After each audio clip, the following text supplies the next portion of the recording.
다수의 보험을 가입한 것도 맞고, 그 당시에 내가 수입이 있기는 있었는데 뭐 보험료를 또 수입에 비해서는 좀 많이 낸 게 아닌가, 그리고 보험 가입 후에 사고가 뭐 많이 난 것도 있는데 그 경계선상에 있는 사례들이 사실 종종 있습니다.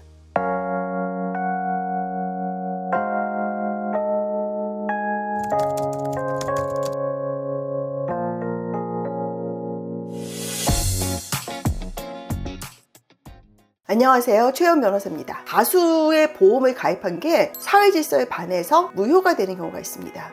이게 무슨 말이지 하고 의아해 하실 수도 있는데요, 보험을 단순히 많이 가입하고 보험금을 많이 탔다고 무효가 되는 건 아닙니다. 내가 능력이 되면은 얼마든지 많이 가입할 수 있고, 내가 사고가 나고 아파서 보험금 탄 거 자체가 범죄도 아니고 뭐 있을 수 있는 일이지요. 근데 애당초 보험을 가입할 때부터 보험계약자가 보험을 부정 취득할 목적으로 보험계약을 체결하는 경우가 있습니다. 어떤 경우가 있냐면은 내가 수입이 없는데 보험료는 뭐 100만 원씩 낸다든지, 그리고 보험을 여러 개를 가입을 하는데 단기간에 집중적으로 가입을 한다든지, 그리고 보험을 가입하자마자 보험사고가 계속 발생하는 거예요. 이러면 이제 보험사에서 이 문제를 이제 인지하고 보험사기 조사단 같은 데서 이 조사를 합니다. 그래서 이 다수의 보험 가입이 사회질서에 반해서 무효가 되면 어떤 효과가 나오냐면요, 일단 내가 이제 보험금 청구해도 보험금이 안 나오고 보험회사가 채무부존재 소송이나 보험계약 무효 소송을 이제 제기를 합니다. 그리고 이런 분들은 다수의 보험을 가입했기 때문에 결국 한 회사가 먼저 소송을 제기하지만 다른 회사도 동일하게 소송을 제기하고요. 그래서 무효가 됨과 동시에 기존에 지급받았던 보험금을 모두 보험회사에 반환을 해야 됩니다. 이자까지 해서 반환해야 되고요. 여기서 그치면 다행인데 이걸 보험 사기로 이제 또 고소를 진행을 하는 경우도 있습니다. 그리고 내가 이 부분에 대해서 해명을 해서 다행히 해명이 받아들여지면 다행이지만, 이렇게 뭐 다수의 보험 가입으로 소송까지 당해서 무효 판단이 나면 나는 사후적으로 사실 보험 가입이 거의 불가능합니다. 그렇기 때문에 여러 가지 후폭풍이 많고 이런 경우는 있으면 안 되는 사안입니다. 근데 이게 애매한 경우가 있어요. 다수의 보험을 가입한 것도 맞고, 그 당시에 내가 수입이 있기는 있었는데 뭐 보험료를 또 수입에 비해서는 좀 많이 낸 게 아닌가, 그리고 보험 가입 후에 사고가 뭐 많이 난 것도 있는데 그 경계선상에 있는 사례들이 사실 종종 있습니다. 가이란 해가지고 최근에 광주고등법원에서 판결이 난 게 있습니다. 판결문은 제가 입수를 못했고요, 기사가 있어서 기사로 좀 설명을 드리겠습니다. 이 사건은 계약자 측이 보험 가입을 12건, 이번 보험 가입이 12건이고 총 15개를 가입하고 9년 동안 85차례를 입원 치료와 수술을 받아서 수천만 원의 보험금을 부정 취득을 했다는 사유로 대한민국이 이 A씨를 상대로 부당이득 반환 청구 소송을 한 겁니다. 왜 우체국도 보험이 있지 않습니까? 그래서 우체국은 대한민국이 당사자입니다. 이 사건을 보면 A씨는